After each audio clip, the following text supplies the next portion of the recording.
So this is a carpet that I just did for a lovely customer. And I'm going to show you the things that sometimes do go wrong. So this is me just starting off my carpet binding. As I always say, you've got to check, check, check. But in this video, you'll see that I don't always check because I'm not perfect. So this is for one of the stairs. This would be like over the tread and the back of the stairs, and that went perfectly.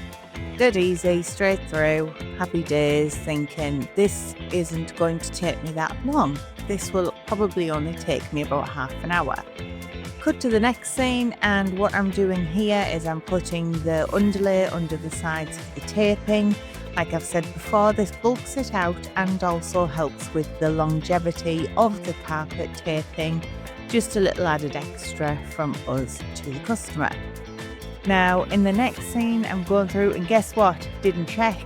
So what's happened is the needle has lost its cotton because I didn't check.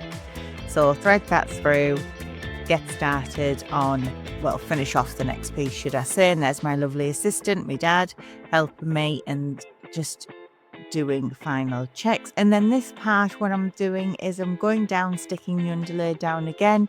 This was for a trap door where they kept shoes, which was an ingenious idea on this lady's stairs. Smoothing that all out, make sure there's no bumps.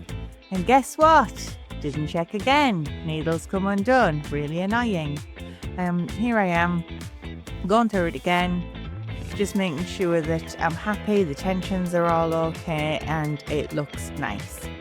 So in this part, what I've done is I was going through and then realised that there was a bump in the binding and I didn't like it.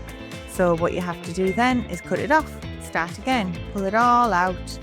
And there I go, all pulled out, and I've threaded it back up, and I'm off again doing a longer piece of the stairs. In this side, the bloomin' under cotton has snapped. So I have to cut it from the machine, but in this instance, I didn't want to unravel all of the binding because the tape is expensive.